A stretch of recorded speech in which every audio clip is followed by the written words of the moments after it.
Hello viewers, আসসালামু আলাইকুম। আশা করি সবাই ভালো আছেন। আজ আমি আমার রেসিপিতে রেখেছি দো পেঁয়াজি পাবদা মাছ ভুনা। তো স্ক্রিনে দেখতেই পারছেন যে কতটা লোভনীয় হয়েছে। আ এই রেসিপিটা এতটাই মজাদার যে এটা একবার খেলে অন্য কোনো তরকারিতে আর ভাত খাওয়ার ইচ্ছাটাই থাকে না। এখানে আমি পাবদা মাছ লবণ হলুদ দিয়ে মেখে নিয়েছি। আ তো এই মাছটা আমি ভেজে নিবো। এর জন্য আমি একটি প্যান গরম করে নিয়েছি। এতে দিয়ে দিব পরিমাণ মতো তেল। প্যানটা যেহেতু গরম আছে তো তেলটা গরম করে এতে আমি মাছটা ভেজে নিব।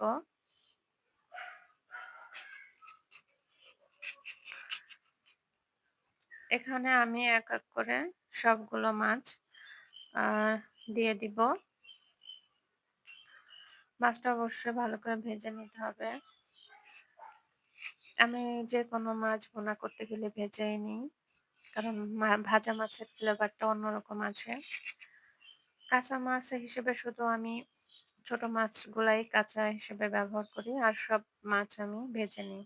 তো মাছের এক পাশ হয়ে গেছে আমি উল্টিয়ে নিব। এভাবে করে আমি উভয় পাশ ভেজে নিব।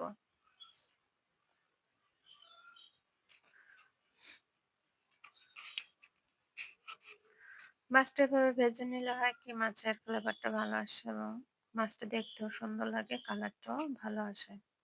তো মাছটা ভাজা হয়ে গেছে। এ পর্যায়ে আমি এটা তুলে রাখবো এবং অবশিষ্ট তেলে আমি দিয়ে দিব পেঁয়াজ। যেহেতু আমার দো পেঁয়াজি রেসিপিটা, তো এখানে পেঁয়াজের পরিমাণটা আমি বেশি নিয়েছি। এখানে আমি ১ কাপের মতো পেঁয়াজ নিয়েছি। মাছের পরিমাণ বুঝে পেঁয়াজটা নিবেন। আমার মাছ যেহেতু খুব একটা বেশি না, এর জন্য আমি এতটুকু পরিমাণে পেঁয়াজ নিয়েছি।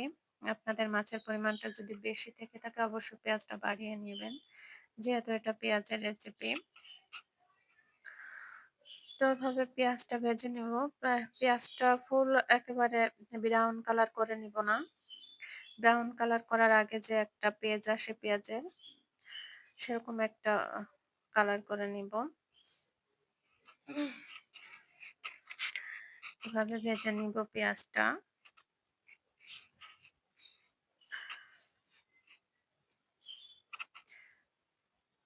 পেঁয়াজটা খুব ভালোভাবে অনবরত নেড়ে নিব যেন উভয় পাশ একই রকম থেকে যায়। যখন পেঁয়াজটা এরকম পর্যায়ে চলে আসবে, ঠিক এরকম, তখন আ পেঁয়াজ আ পেঁয়াজটা আমরা কিছু পানি এড করে দিব। কেননা এতে আমি মসলা এড করব ততক্ষণে পেঁয়াজের কালারটা অনেকটা পুড়ে যাবে। এর জন্য আমি পানি দিয়ে এখানে যাবতীয় সব মসলা এড করে দেব। এখানে ১ চা চামচ নিয়েছি আ জিরার পেস্ট, এখানে নিয়েছি আদা পেস্ট, এখানে নিয়েছি সরি আগে নিয়েছি রসুন পেস্ট তারপর আদা। এখন নিয়েছি ১ চা চামচ গুঁড়া মরিচ, নিয়েছি ১ চা চামচ হলুদ, নিয়ে নিলাম স্বাদমতো লবণ। এগুলো খুব ভালোভাবে এখানে মিশিয়ে নিব। মসলাগুলো খুব ভালোভাবে পেঁয়াজের সাথে মিশিয়ে নিব।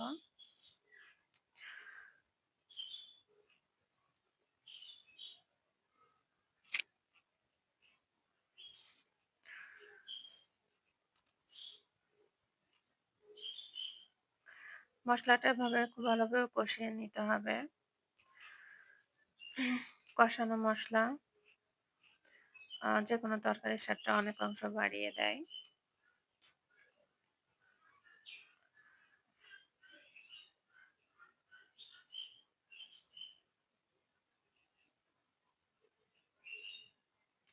তো এখানে আমি মসলাটা আরেকটু ভালোভাবে কষানোর জন্য একটু পানি এড করে দিলাম। পানি এড করে খুব ভালোভাবে এভাবে মিশিয়ে নিব। মেশানোর পরে এটা আমি কিছুক্ষণের জন্য অর্থাৎ ২-৩ মিনিটের জন্য ঢেকে দেব। এতে কি হবে মসলার গায়ে যে পানিটা আছে সেটা শুকিয়ে যাবে এবং মসলাটা খুব ভালোভাবে কষানো হয়ে যাবে। দেখতেই পাচ্ছেন পানিটা শুকিয়ে অনেকটা তেল উপরে চলে আসছে। মসলাটা কষানো হয়ে গেলে এভাবে তেলটা উপরে চলে আসবে। তখন আমি বুঝতে পারবো যে মসলাটা খুব ভালোভাবে কষানো হয়ে গেছে। তো এই পর্যায়ে এখানে ভেজে রাখা পাবদা মাছগুলো এর উপরে দিয়ে দিব। দেখতেই পারছেন আমি মাছগুলো এভাবে ছেদ করে দিয়েছি এবং এখানে দিয়ে দিব একটা টমেটো। আমার মাছের সংখ্যা কম, এর জন্য আমি মশলাটাও সে অনুযায়ী নিয়েছি। দিয়েছি দুটো কাঁচামরিচ। এভাবে ছেদ করে এতে আমি সামান্য একটু পানি অ্যাড করে দিব, যেন মশলা সহ টমেটো এবং মাছটা খুব ভালোভাবে এই পানির সাথে অ্যাডজাস্ট হয়ে খুব মজাদার একটা ফ্লেভার চলে আসে। আমার মশলাটা কিন্তু এ পর্যায়ে দুবারই কষানো হয়ে গেল। তো এখানে আমি 10 মিনিটের জন্য এভাবে ঢেকে দেব। চুলার আঁচটা মিডিয়াম টু হাইতে থাকবে। তো আমি এখানে কিছু আ ধনেপাতা এড করে দিয়েছি। তো ধনেপাতা দেওয়ার পর আর ২-৩ মিনিটের জন্য এটা আমি ঢেকে দিব।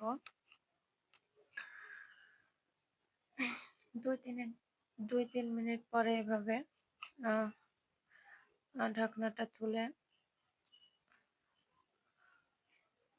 ঢাকনাটা তুলে নেব এবং দেখতেই পাচ্ছেন পানিটা অনেকটা শুকিয়ে গেছে। আ ঝোলটা অনেক গাঢ় হয়ে আসছে। তো এভাবে আমি আমার পেঁয়াজি পাবদা মাছের ভুনাটা আম রেডি করে নিলাম। দেখতেই পাচ্ছেন কত সুন্দর একটা কালার চলে আসছে। তো আমার পাবদা মাছের পেঁয়াজিটা প্রায় শেষ, রান্নাটা প্রায় শেষের দিকে। আমি এখন জালটা অফ করে দিব এবং একটি প্লেটে সার্ভ করে নিব।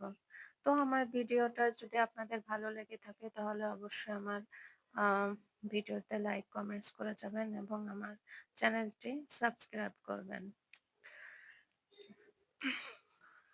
এবং যদি ভালো লেগে থাকে তাহলে সবার কাছে শেয়ার করে দিবেন। ধন্যবাদ সবাইকে।